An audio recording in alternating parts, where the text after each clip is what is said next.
Cinema के पर्दे पर अपनी अदाकारी और एक्शन से करोड़ों लोगों का दिल जीतने वाले थिलपति विजय ने भारतीय सिनेमा में एक ऐसा मुकाम हासिल किया है जो बहुत कम अभिनेताओं के नसीब होता है। लेकिन पर्दे के पीछे की ये चकाचौंध उनके असल मकसद का सिर्फ एक हिस्सा है। आज विजय सिर्फ एक ऑन स्क्रीन हीरो नहीं बल्कि जमीन पर उतरकर जन मुद्दों की लड़ाई लड़ने वाले एक जन नेता बन चुके हैं। विजय का ये परिवर्तन अचानक नहीं था, उनकी चुनी हुई फिल्मों में बहुत पहले ही इसका इशारा कर दिया था कि उनका ध्यान आम जनता की समस्याओं पर है। जैसे कि उनकी फिल्म केथी में उन्होंने कॉर्पोरेट जल शोषण और संकट से जूझते किसानों का मुद्दा उठाया।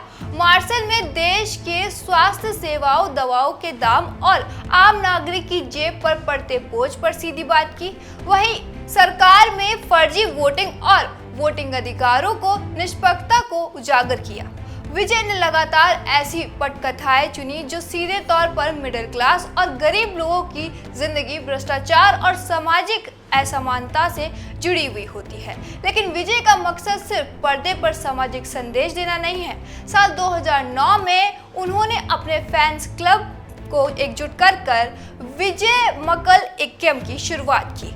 इस संगठन के जरिए उन्होंने वर्षों तक पूरे तमिलनाडु में बिना किसी शोर शराबे के जमीनी स्तर पर जनसेवा की, चाहे वह मुफ्त भोजन वितरण हो, मेधावी छात्रों की आर्थिक सहायता करना हो या फिर आपातकाल में मुफ्त चिकित्सा शिविर हो।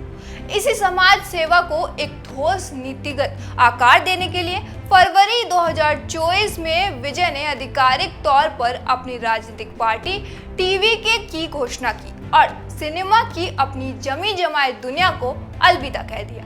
टीवीके के जरिए उन्होंने महिलाओं की सुरक्षा, नशा मुक्ति, भ्रष्टाचार विरोध अभियान, मुक्त सार्वजनिक शिक्षा और सुलह परिवहन जैसे बुनियादी मुद्दों को अपनी राजनीति के केंद्र में रखा।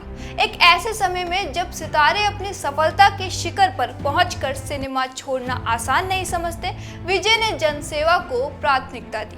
पर्दे की काल्पनिक समस्याओं को सुलझाने से लेकर हकीकत में सड़कों पर उतरकर जनता के अधिकार मांगने तक, विजय थिलपति का ये सफर साबित करता है कि वे सिर्फ रियल लाइफ के नहीं बल्कि रियल लाइफ के भी हीरो है।